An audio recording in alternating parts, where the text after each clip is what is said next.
Hi, this is the Family Childcare Providers. My name is Tessie Reagan, and we have Debbie Doss, and we are the co-hosts of the Family Childcare Providers. This is our very first podcast, so I'm super excited to be doing this. We decided to start the Family Childcare podcast because we wanted to be we wanted to give a voice to the family childcare providers, not only in our states. We hope that more people watch outside of California. But the main goal is to make sure that parents and providers know there are things that they can do within their field to bring more light to what we're doing, and that we are a part of the early education field. Right now, we're going to do introductions, so I'm going to have Debbie introduce herself. Hello, everyone. My name is Deborah Doss, and I'm the owner of American River Montessori. And I've been involved as a fellow with the NAFCC. And what I've come to realize is that not much has been done for providers. So that's why I'm here today, and hopefully in the long term, to discuss the issues that are affecting our profession. Thank you. And then my name is Tessie Reagan. I am the owner operator of Perfect Start Learning, located in Rosemont, California. I'm actually in Kern County. And I have been running since 2012, and I love my job. I have many titles within NAFCC and NAC. I'm also a fellow. This is how the podcast came to be while we were brainstorming over things that we could do to bring more focus to family childcare and make sure that we were included in any talks where early education were coming up. And we found that we were being left behind. Anytime any talks about what could be done for small children, early education in early education realm, family childcare seems to get left behind. And there's not even a lot of research on family childcare homes, which is very sad because we take care of millions of children in this country. And the fact that there's not enough research to even show what we do um, means that people aren't looking at what we do as an actual viable career.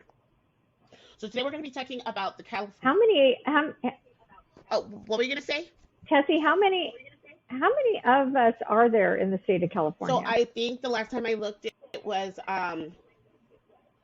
36,000 in the entire That's, state of California. oh gosh, that's a lot. And And still we're not represented. That's amazing. so that's for between daycares and providers. For family childcare providers, like there's less. It's only half of that.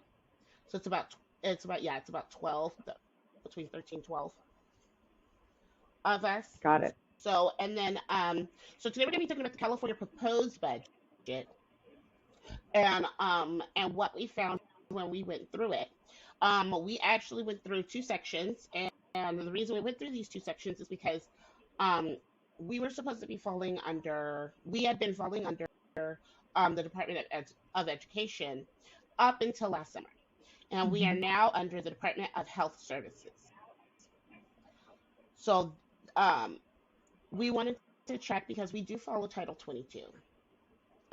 And so, Debbie, have you heard anything about us, any regulation switches or anything due to us being moved Well, departments? so I remember when we first were recognized under the Department of Education, and I was actually floored when you told me that we were moved from Department of Education to Health and Human Services. It makes sense that we're part of Health and Human Services, but my question is why? No one has really given me an explanation why that move occurred. And so I think that's important because that can tell us a lot about what was happening. Not much was happening with our profession under the Department of Education. There was a lot of jockeying of, how to make sure that we were um, paid better than what we're paid, right? But now it's under Health and Human Services, which has always been underfunded. And from my entire lifespan, that has been the case.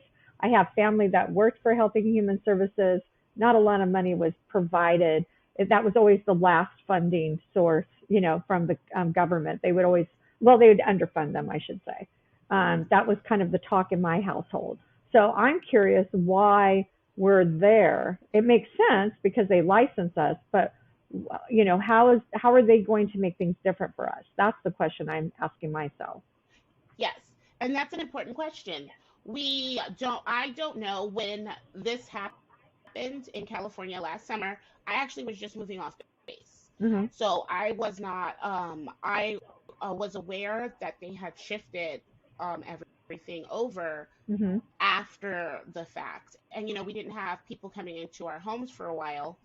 So by the time I met somebody during inspection, that's the last thing on my mind. The inspectors came in and I wanted them out because, COVID. And I'm like, oh, I need you to mask up, look for what you're looking for, and go on about your way.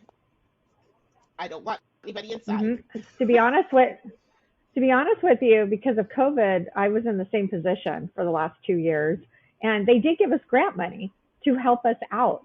I mean, but that was a one-time grant. It seemed great, but what's happening next? That's what the question for me is. I don't see facts about how there's going to be structure created to strengthen our field. No, and that's one of the big things. I went down some of the things. So now they have a report. If you go to California governor's website and look under the budget, Hmm.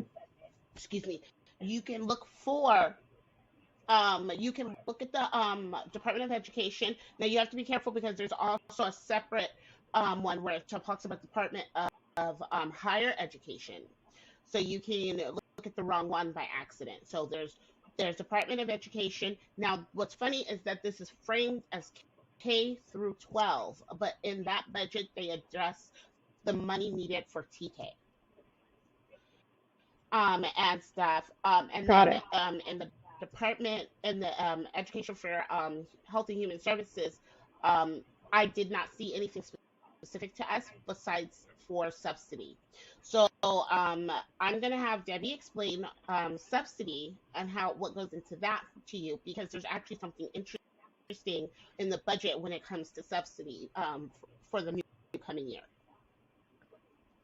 So I've actually had one client, and they were subsidized through the government, and that was through Child Action. And what would happen is I would get a piece of paper with information on it about my school, and then I had to sign in, and so did the client had to sign in every day, sign in and sign out, and I would only get paid based on how much service the client used.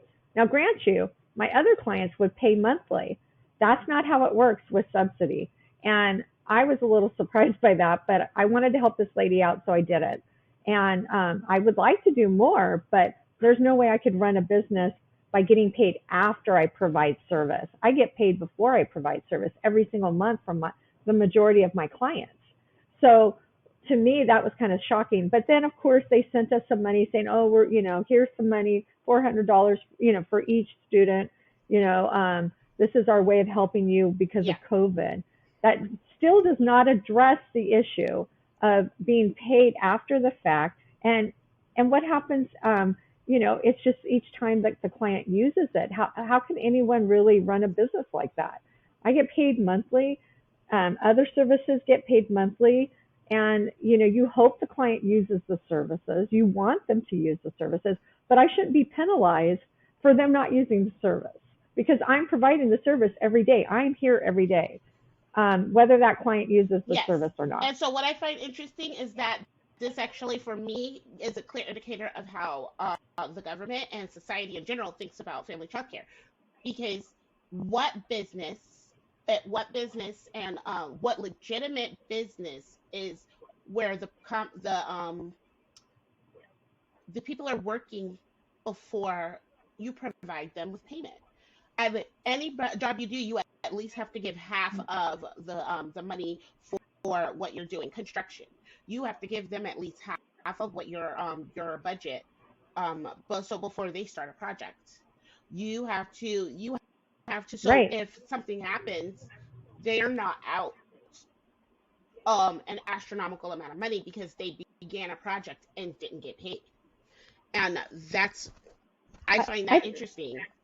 I Yes, I think what's interesting, Tessie, also is that our field is so important. People need us, yet there again is no structure for ensuring that our, services are, steady. Yeah.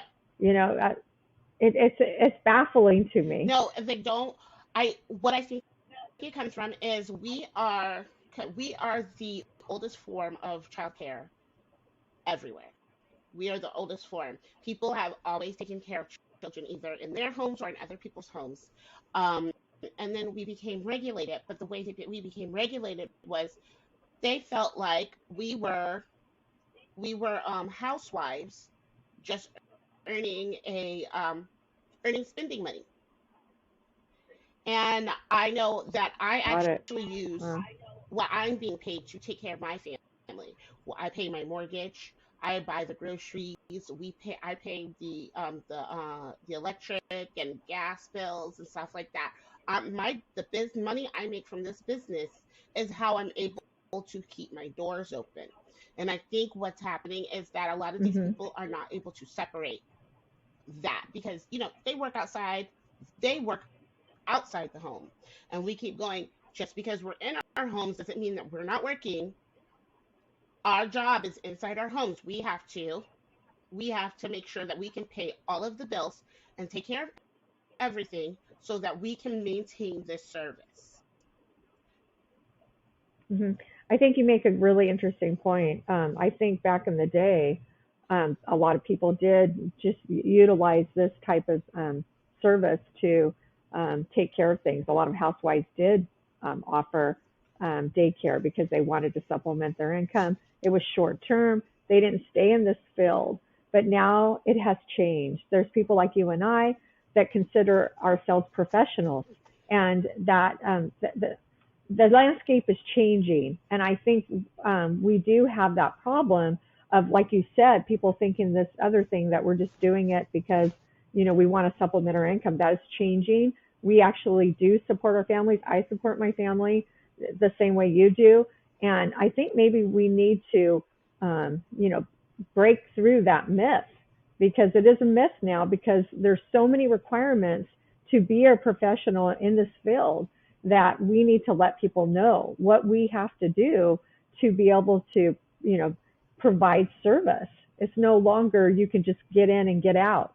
There's a lot more Yes. requirements, So I right? think the issue also is where you were talking about how they so we have to fight the stigma, and I think one of the ways that needs to be fought is through subsidy payments. So with subsidy payments in about June or July, they're talking about stopping the payment to providers for Hmm. enrollment. They're only going to pay for attendance. So now we still have a lot of providers who are closing down on a regular basis due to COVID.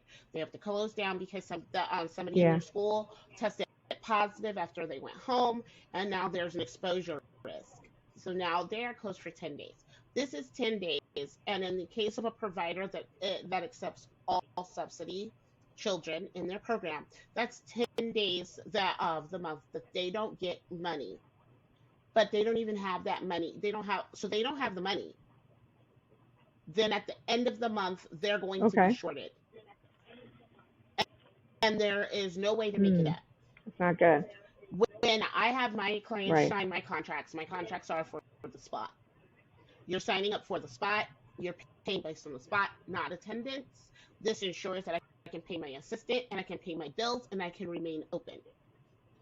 When you do it based on attendance, your your pay fluctuates, and it can fluctuate in a way where you don't have money at the end of the month for food and basic necessities. Like, I need people to understand why family childcare providers have to set this up like this and everything. Uh, Right. And that's what, it's so interesting that you're saying that, because we do need to make that clear. We are, we're running a business and we're providing quality care. So we do need structure. And from that structure, we need to demand it from the governor and from Health and Human Services. So we are supported in a way that keeps us around. Because honestly, I'm going to be honest with you. I do this job because I really love it. I could be paid a lot more working at the law firm, the law firm that I helped build.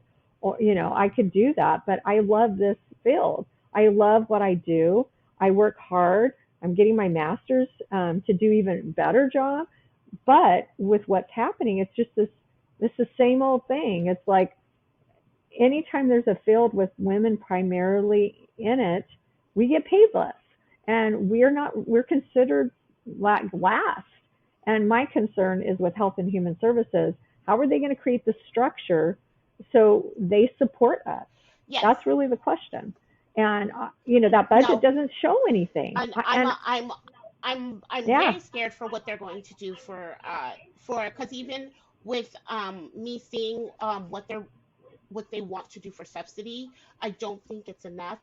And the fact in another podcast, we're going to address the way that California figures out how to pay providers on subsidy, which is actually undermining what providers deserve to earn, especially in light of the fact that they are starting to require, they want degrees from us. They want us to have a certain amount of education. So education is not free. You are asking people that you refuse to pay properly to spend thousands and thousands of dollars on education, which I am a proponent of. Right. I love education. I said I wasn't going to go back to school, and now I've been eyeing PhD programs.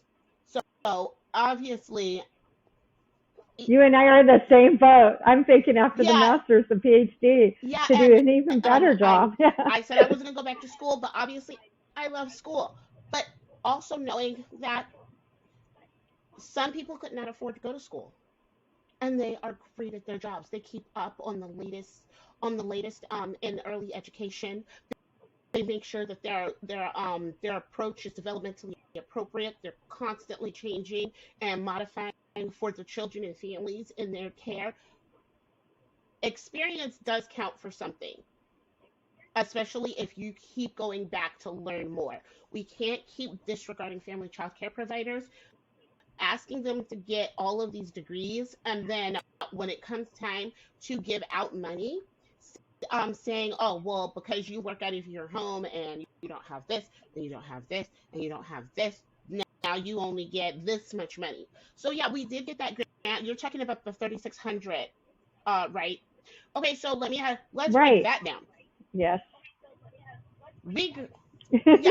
Exactly, right. And wasn't much. And they were like, oh my goodness, you're getting $3,600. Okay. Let's break down this $3,600. I would have to choose to give my assistant a bonus, and if I had two assistants, oh my goodness, practically all that money's gone, because you want them to come back. So then you can do that. That's not even enough to redo a backyard for if you wanted to do upgrades. That's only half enough to do any upgrades on the inside if that you needed. I don't know if anybody knows this, but lumber prices went up. I found out because my kitchen needs to be redone. Seriously, I bought this house and it was built in 98.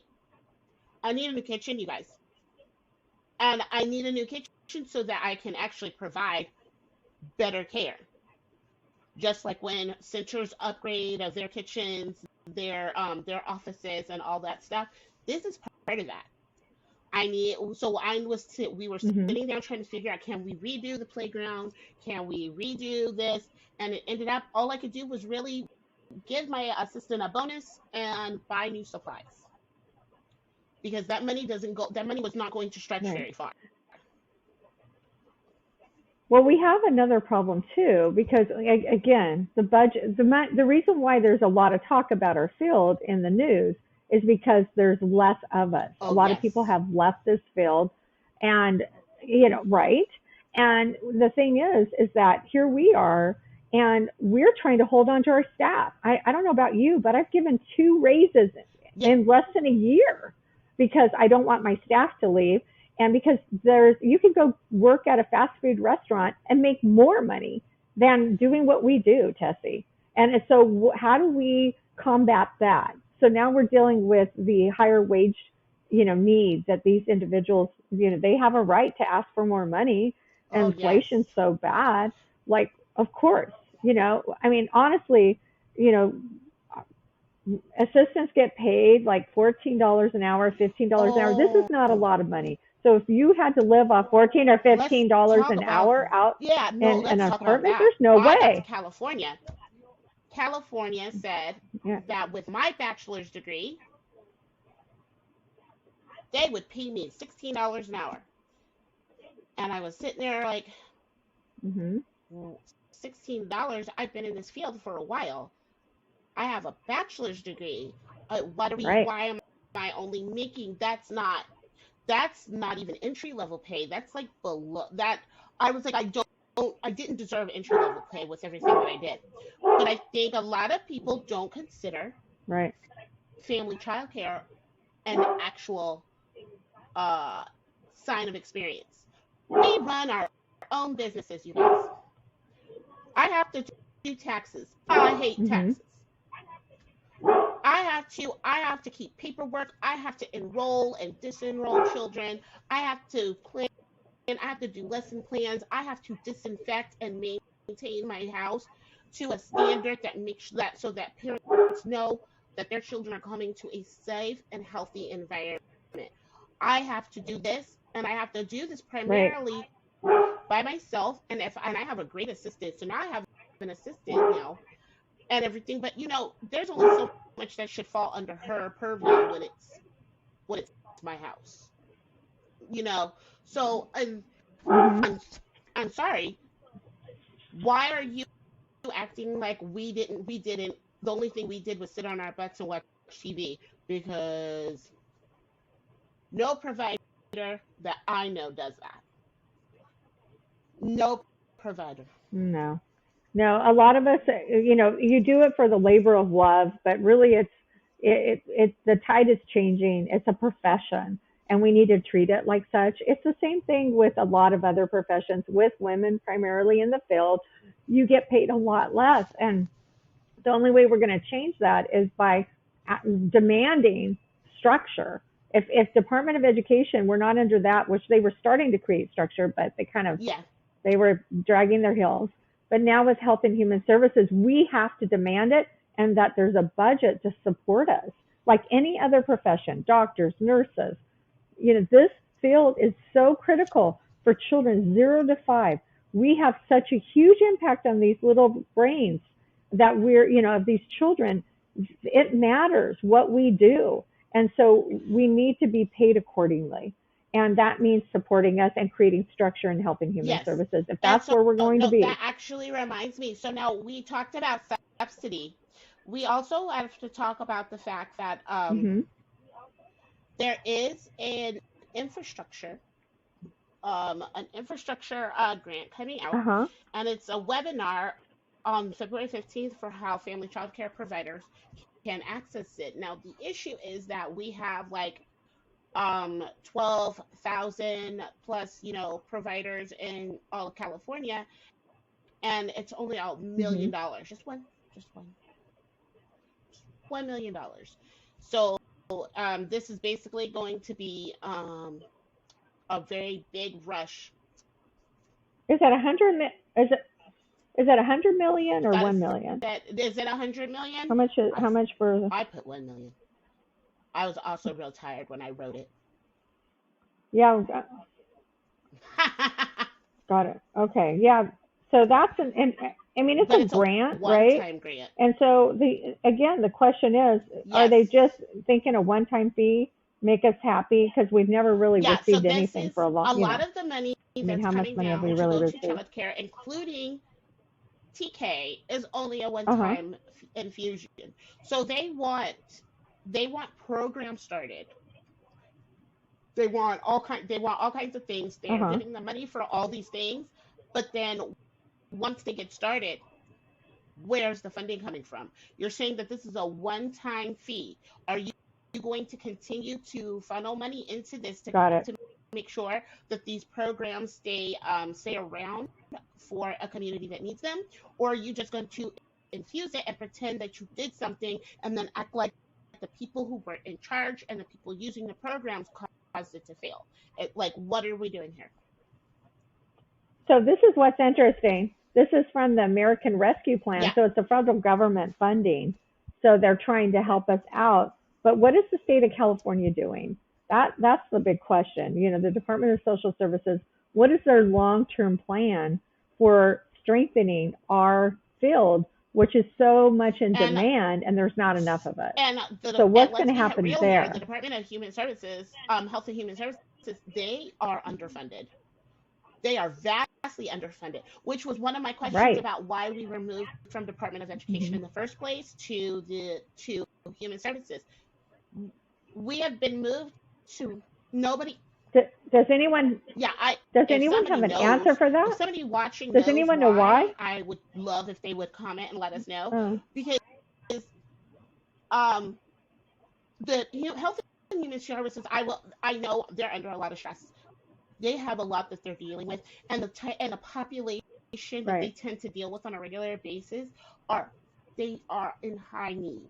And so now our while we a lot of us take care of children, and I understand why it would make sense to be under them, it doesn't make sense to overload an already stressed system with an entirely new department.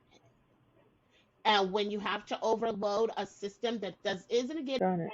enough money with an entirely new system, and this system needs money, how long is it going to be before they crack? Yeah, that's a good question. I mean, they've always, Oh yeah. I know there's a lot of burnout and there's a lot of stress. I have family that worked, like I said, in health and human services. And one of my family members, she actually was involved with CalWorks, creating that program. So it would be interesting. I know there's a lot of people that are very focused and very passionate about their jobs. The issue is like what's going to happen with us because there's not a lot of structure. There's just a lot of handing out It's grant not, money, yeah, it's but not, and what is it's the not long enough term grant money. goal, It's not right? enough. Well, so it may be Right. enough. I'm probably saying it's not enough because we're getting $0. Zero. So, you know, if Right. I maybe was not getting $0, Well, I I think, might be like, oh yay, right. this is great, but I'm not getting any money. And on top of that, so I'm located in Kern County. I can't even get help with the pandemic because I don't take children with subsidy. Why I is can't that? get I can't get PPE gear, and I can't get Oh, testing supplies. Only providers with subsidy. So if you're watching and you are taking subsidy, please contact your CCRC and find out about getting your gear, and getting testing kits and getting PPE gear. I cannot partake, and I know there's a lot of providers that can't do it. And part of the reason that you know California will probably have a lot more slots because of subsidy if they adjusted how they paid us. And on everything. And that goes back to the budget. hmm, You guys need to put more money into the budget so that they can afford to pay us what we're supposed to be paid, and everything. And I cannot wait to talk about how California deals with its payments of providers. That will be another podcast. Mhm. Um, right. But what's even more important is that we as providers we're really push for structure. We're going to be in health and human services under the health and human services umbrella. We need structure so it can strengthen our profession. It's really important. And then on top of it, what is the budget going to be to support us as well and strengthen our field? Because we were on the right track initially by requesting more education, but now that we're out from the umbrella of Department yeah. of Ed, what's the new plan? What is, for making sure our profession is strengthened and that we attract people that are passionate like you So and I. yeah, and This that's is going to take really more important. than And one it's along one with time the budget. throwing money at it, because you have to maintain it. You can't just say, "Hey, this is what's happening Right, one time," and then not maintain it. That's showing your entire lack of care right.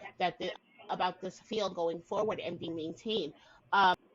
So the infrastructure grant, go to CDSS website. and type in child care infrastructure Okay. grant, and it'll pull up. Please sign up to join the February 15th webinar. It's from 6 p.m. to 8:30. It is very important that you would join.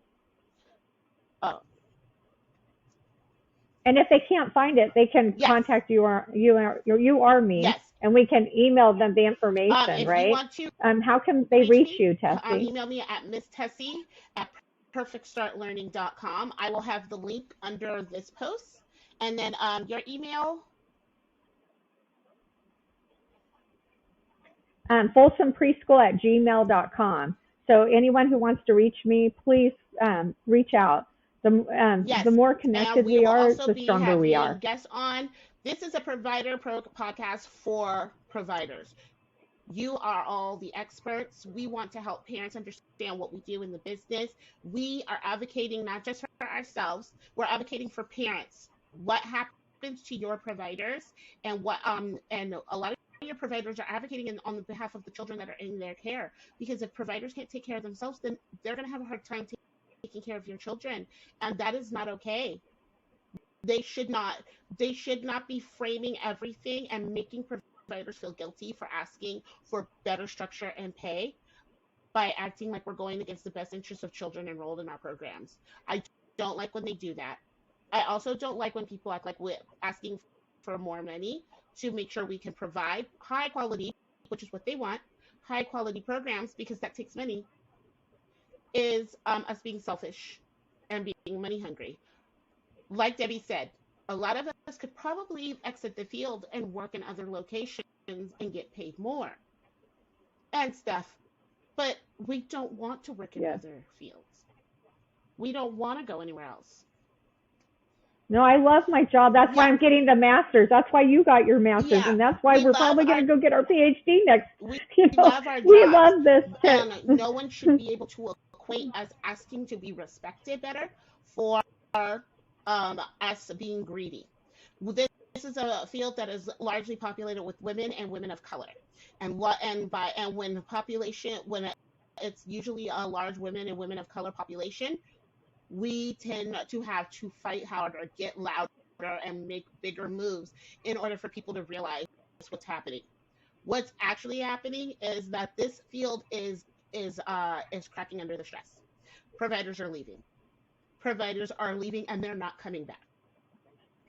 And if you do not if they don't start paying attention, it's going to leave completely. So now we have organizations that you can contact so that you can begin your advocacy journey, because providers have to advocate for themselves and for each other in order for us to make a difference. So one of the ways is through the California Family Child Care Network. They deal directly with California. They hold public policy calls in which they tell you what the goals are for the coming year and what we're fighting for. They actually go and march and protest in front of the state capitol.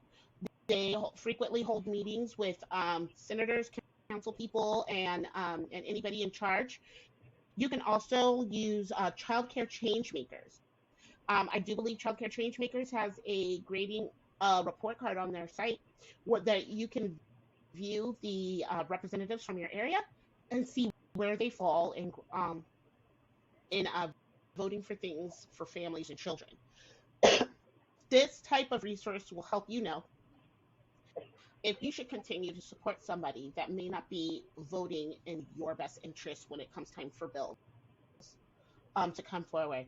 The Build Back Better Act was a great bill for family child care providers, daycare centers, and early educators.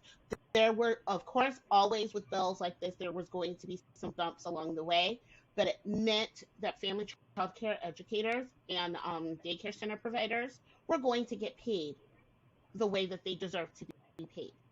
And now it's been shelved, and we are not hearing as much about it. So now we're sitting here worried because it seems like we're backtracking and we're not considering daycare and family child care an important part of the system. And then there is Child Care for All. That is another organization, so you can check them out and look them up. There are many other ways. Please contact contact your local assembly person, council person, find out who your congressional representatives are, and contact them, look up their track record. You have a voice. Write to people, call people, annoy people.